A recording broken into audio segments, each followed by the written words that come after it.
مولاي صل وسلم دائما أبدا على حبيبك خير الخلق كلهم. مولاي صل وسلم دائما أبدا على حبيبك خير الخلق كلهم. مولاي صل وسلم دائما أبدا. نحمده ونصلي ونسلم على رسوله الكريم. اما بعد فاعوذ باللہ من الشیطان الرجیم. بسم اللہ الرحمن الرحیم. ما یفعل اللہ بعذابکم ان شکرتم وآمنتم. صدق اللہ العلی العظیم. حضرات گرامی، آج ایک ہنگامی حالات میں، یوں کہہ لیں کہ ایک جنگی کیفیات میں ہم اور آپ اللہ کے گھر میں حاضر ہیں. صرف پاکستان ہی نہیں، پوری عالم انسانیت خوف زدہ ہو چکی ہے. کیا ترقی یافتہ ملک، کیا غریب ملک، کیا امیر، کیا سائنس کی ترقیوں میں انتہاؤں پر پہنچنے والے، اور کون وہ ملک جہاں کھانے کو بھی نہیں ہے، آج سب ایک صف میں کھڑے ہیں. اور اس سب سے ایک چیز عیاں ہو رہی ہے، اور وہ یہ ہے کہ لوگوں، تم شاید بھولتے جا رہے تھے، تم شاید اپنے آپ پر گھمنڈ کرنے لگ گئے تھے. تم نے ہماری دی ہوئی مہلت کو ہمیشگی سمجھ لیا تھا. تم نے اپنی ذہانت کو عقل کل کا ایک فیصلہ دے دیا تھا. تم اپنی دولت پر اترانے لگے تھے. تم اپنے آپ پر ناز کرنے لگے تھے. تم لوگوں کو حقارت کی نظر سے دیکھتے تھے. تم نے لوگوں کا رزق اپنے ہاتھ میں رکھنے کی کوشش کی ہے. تم نے لوگوں کی جانیں اپنے قبضے میں کرنے کی کوشش کی ہے. جب چاہا بے گناہ انسان کو مار دیا، جب چاہا کسی کو رزق سے محروم کر دیا. نہ مظلوم کی آہ کی پرواہ کی، نہ کسی بے بس کی بے بسی کا خیال کیا. اور تم بھول گئے کہ اس پوری کائنات کے اوپر بھی ایک مالک بیٹھا ہوا ہے، اور وہی اصل مالک ہے، وہی تمام قوتوں کا اختیار رکھتا ہے. آج پوری عالم انسانیت، ذرا غور کیجئے، 4 ارب سے زیادہ انسان ہیں، مسلمان 1 ارب کے قریب ہیں. پوری انسانیت تقریباً 4 ارب سے زیادہ ہے. ذرا نظر دوڑائیے، کون سا ملک ہے جو آج خوف کی کیفیت میں نہیں ہے؟ کہاں ہے جہاں رب تعالیٰ نے اپنی قدرت کا، اپنے طاقت کا اظہار نہیں کر دیا؟ انسان کو بے بس کر کے رکھ دیا ہے. آج انسانیت بے بسی کا شکار ہو چکی ہے. آج بڑے بڑے ترم خان، بڑے بڑے اپنے آپ کو تیسمار خان سمجھنے والے اب دعاؤں پر آ گئے ہیں کہ دعائیں کیجئے گا. کیا امریکہ میں نہیں کہا گیا کہ یوم دعا منائیے؟ جس نے نہیں پرواہ کی کہ افغانستان میں نیچے مدرسے میں بچے حفظ کر رہے ہیں، ان کو شہید کر رہا ہوں. جس نے نہیں پرواہ کی کہ عراق میں مقدس صوفیاء کے مزارات ہیں، اس نے بموں سے اڑائے ہیں، آج وہ بھی دعا کے لیے اپیل کر رہا ہے. کس سے دعا کرنی ہے؟ سوچئے تو صحیح. آج رب کائنات نے جھکا لیا سب کو. یہی اسلام کہتا ہے کہ وہ جھکا لیتا ہے، وہ طاقت رکھتا ہے. ارے فرعون نہیں مانتا تھا، وہ انا ربکم الاعلی کہلواتا تھا کہ میں سب سے بڑا خدا ہوں، میں سب سے بڑا اللہ ہوں، اپنے آپ کو بڑا خدا کہتا تھا.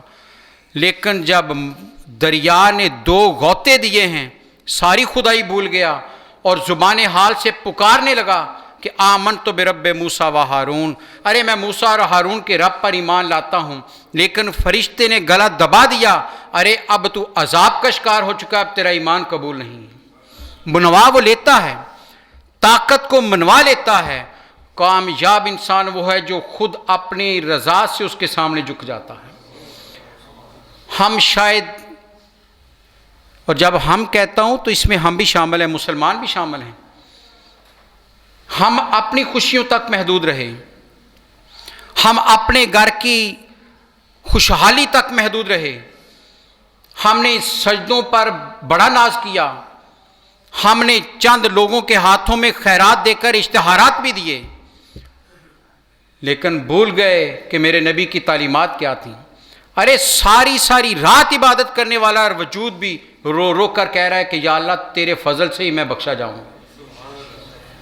نبی صلی اللہ علیہ وسلم ارشاد فرما رہے تھے، صحابہ اکرام بیٹھے ہیں، فرمایا جنت میں جو بھی جائے گا، لوگوں اعمال پر ناز نہ کرنا، فرمایا جنت میں جو بھی جائے گا وہ اللہ کے فضل سے جائے گا.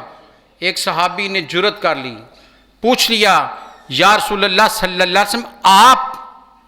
فرمایا لوگوں گواہ رہنا میں بھی اللہ کے فضل سے جنت میں جاؤں. ہم نے 4 سجدوں پر ناز کیا، ہم نے تھوڑی سی خیرات پر لوگوں میں اشتہار بانٹے، ہم نے اپنے ناک سے آگے کا نہیں سوچا. اور آج کیا حالت ہے؟ ہم چند لمحوں کے لیے، معذرت کے ساتھ تلخ باتیں ہیں آج سننی ہیں، ہم جمعے کے لیے دکان بند کرنے کو تیار نہیں تھے، آج ہفتے 10 دن سے سارا کچھ بند کر کے بیٹھے ہوئے ہیں. قرآن کی پوری صورت اس پر ہے، ایک پورا رکوع جمعے کی فضیلت پر ہے کہ جب جمعے کی اذان دے دی یا ایھا الذین آمنوا اذا نودی للصلاۃ من یوم الجمعۃ فاسعوا الی ذکر اللہ وذروا البیع. واضح حکم ہے، چھوڑ دو کاروبار جب اذان کی آواز آ جائے. ہم نے پرواہ نہیں کی، آج 15 دنوں سے اپنے گھروں میں سب کچھ بند کر کے بیٹھے ہیں. کیوں؟ موت نظر آ رہی ہے. ارے رب کے حکم کو مانا ہوتا تو رب رحم کرتا. ہم اپنا محاسبہ کرنا بھول گئے. آج حضرات گرامی، آج کچھ اور نہیں ہے، آج اپنا محاسبہ کیجئے گا. کہاں مجھ سے غلطی ہوئی ہے؟ کہیں ایسا تو نہیں کہ میں ہمسایہ کمزور ہے اور میں طاقت کے زور پر، اپنی دولت کے ناطے پر اس کا ناطقہ بند کر رہا ہوں، میں اس پر اپنا روب جماتا ہوں. کہیں ایسا تو نہیں کہ ہمسائے کے گھر میں افلاس ہے، بھوک ہے اور میں اس کا تمسخر اڑاتا ہوں. آج محاسبہ کرنا ہے. رب کبھی عذاب نہیں دیتا. ما یفعل اللہ بعذابکم، قرآن واضح کہہ رہا ہے. ارے اللہ تمہیں عذاب کیوں دے گا؟ ما یفعل اللہ بعذابکم، قرآن کہہ رہا ہے. 5واں پارہ ختم ہو رہا ہے اس آیت پر. ارے لوگوں اللہ تمہیں کیوں عذاب دے گا؟ اللہ عذاب نہیں دیتا. ایک ہی صورت بچنے کی ہے. کیا قرآن نے خود بتا، ان شکرتم و آمنتم، ارے اس کا شکر گزار بندہ بن جاؤ اور اس پر ایمان لے آؤ. 2 چیزیں قرآن نے کہی ہیں. فرمایا اللہ عذاب نہیں دیتا، نہیں چاہتا تمہیں عذاب دینا. ارے وہ تو 70 ماؤں سے زیادہ مہربان ہے، 70 ماؤں سے زیادہ. روایت جب بھی پڑھی ہے یقین کر لیجئے نادم ہو گئے ہیں. سرکار دو جہاں صلی اللہ علیہ وسلم تشریف لا رہے ہیں، مدینہ کی گلیوں سے گزر رہے ہیں. ایک عورت تندور پر روٹی لگا رہی ہے، مدینہ کی ایک عورت روٹیاں لگا رہی ہے، چھوٹا سا بچہ اس کا قریب کھیل رہا ہے. نبی صلی اللہ علیہ وسلم دور سے آ رہے ہیں، صحابہ اکرام ساتھ ہیں. آپ ٹھہر گئے، عورت کو روٹیاں لگاتے دیکھ رہے ہیں. وہ بچہ کھیلتا کھیلتا تندور کی طرف آتا ہے. وہ عورت اپنا کام چھوڑ کر بچے کو اٹھا کر پیچھے کر دیتی ہے. پھر وہ کھیلتا کھیلتا قریب آتا ہے، وہ پھر اٹھ کر پیچھے کر دیتی ہے. نبی صلی اللہ علیہ وسلم یہ منظر دیکھ، اس عورت کی نظر میرے سرکار کے چہرے پر پڑ گئی.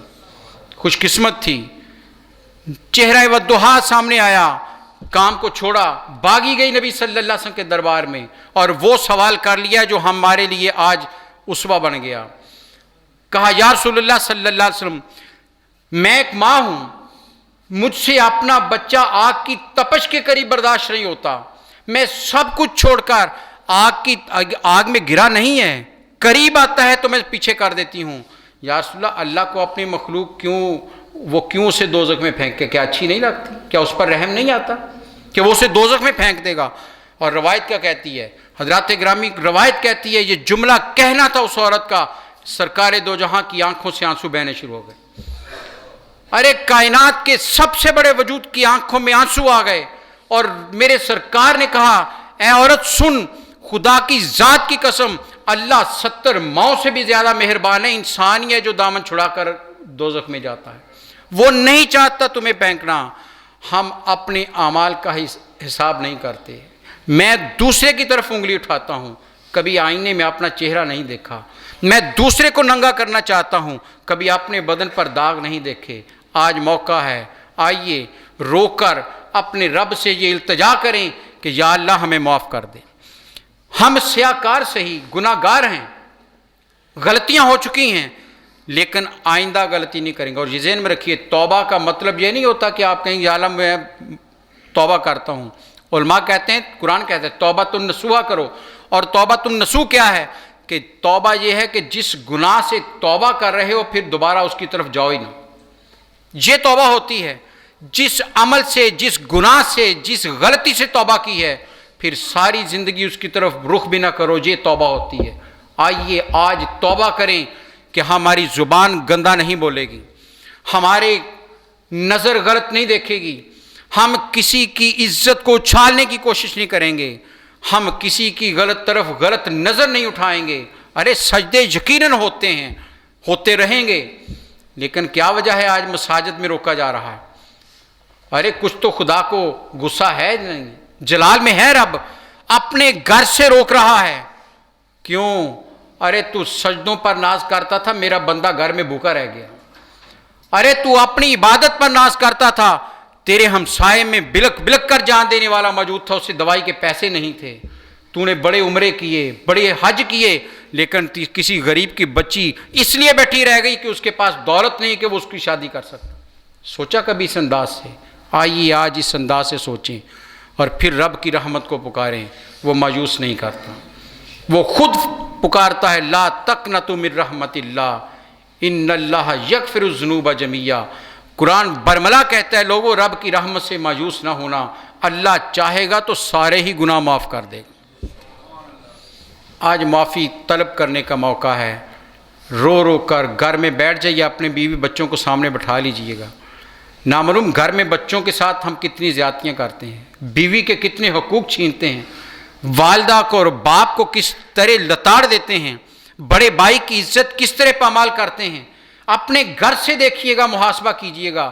ارے چھوٹا سا گھر ہے، 4 5 6 افراد ہیں، ارے کہیں یہیں تو خرابی نہیں ہے؟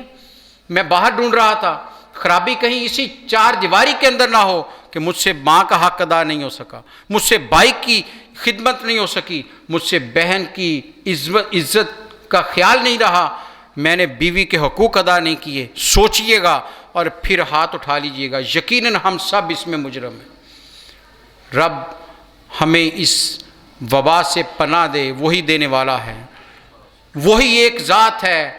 آج ساری انسانیت ہاتھ کھڑے کر چکی ہے اور کس بے بسی کے عالم میں رات کے اندھیروں میں اس کا نام پکارتی ہے، اللہ اکبر۔ ارے اللہ اکبر دن کے اجالوں میں بھی مانا ہوتا تو رات کی تنہائیوں میں پھر جو پکار رہے ہو، پھر شاید وہ رات کی تنہائیوں میں تم پر رحمتیں نازل کرتا۔ تو یہی آپ سے التجا ہے کہ اسلام کو سچے دل سے مان لیجئے۔ قرآن کہتا ہے اللہ عذاب نہیں دیتا، نہیں چاہتا تمہیں عذاب دینا، ان شکرتم و آمنتم، اگر تم شکر گزار بندے بن جاؤ اور اللہ پر پکا ایمان لے آؤ، مان لو اس کو۔ ارے جو وہ کہتا ہے وہی صحیح ہے۔ میں کتنے دن میں کر سکتا ہوں، کتنے بڑے بڑے لوگ میں کرتے کرتے اس وائرس کی زد میں آ کر بے بسی کے عالم میں دنیا سے چلے گئے۔ ترقی یافتہ ملکوں کے کتنے دولت مند انسان بے بسی کے عالم میں آخری سانس لے کر رب کے حضور چلے گئے۔ ارے میں نہیں، رب تو جو کہتا ہے وہی چلے گا، تیرا حکم ہے، تو جو کہتا ہے میں کرتا ہوں۔ غلط ہاں کوتاہی ہو جاتی ہے، لیکن پلٹ آؤ اس کی طرف، رجوع کر لو اس کی طرف، پھر انسان کامیاب رہتا ہے۔ اللہ سے دعا یہی ہے کہ اللہ ہمیں دیندار بن کے رہنے کی توفیق عطا فرمائے۔ ایک اور بھی علماء نے اس پر پوائنٹ آؤٹ کی ہے بات، آج کے دور کی بہت بڑی برائی ہے، ہم دوسرے کی غیبت بہت کرتے ہیں۔ آج کے دور کا سب سے بڑا مشغلہ کیا ہے؟ ہم غیبت کرتے ہیں، چغلی کرتے ہیں۔ خدا را اس سے اب باز آ جائیے، خدا را اس سے۔ نبی صلی اللہ علیہ وسلم سے فرمایا مردار گوشت کھانے کے برابر ہے، مردار بھائی کا گوشت کھاتے ہو۔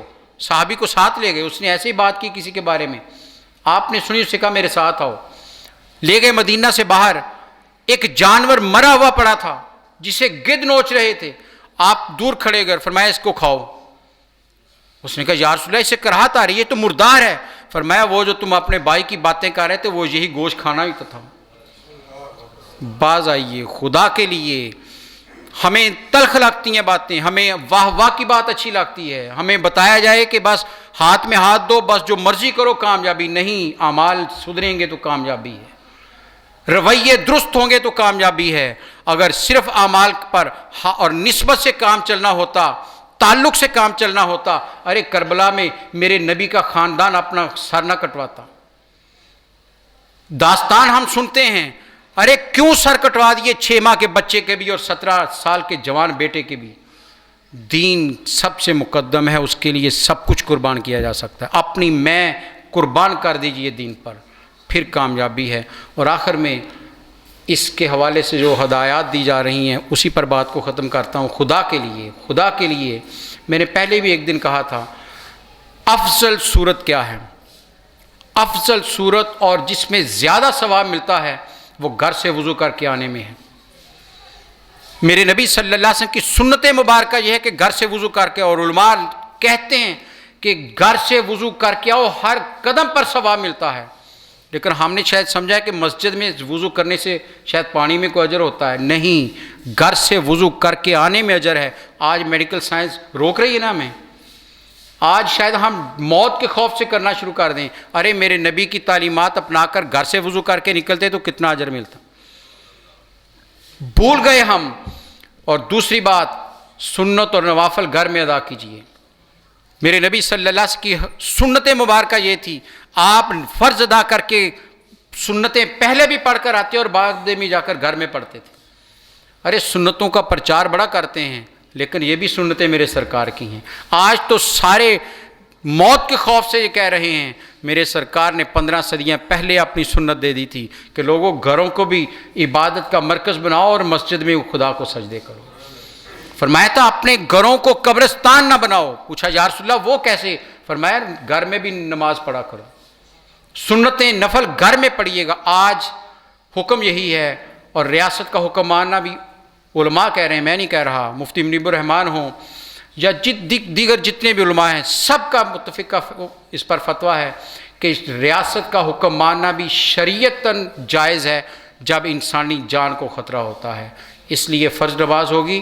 آپ تمام احباب خدا کے لیے بات مانیے گا، وائرس جب پھیل رہی ہے، بات حتمی ہو چکی کہ یہ ملنے سے پھیلتا ہے، تو اجتناب کیجیے گا۔ یہ کوئی اس میں کوئی اسلام پر حرف نہیں آ رہا، ہمارے اعمال ہیں جو ہمیں دور کر رہے ہیں۔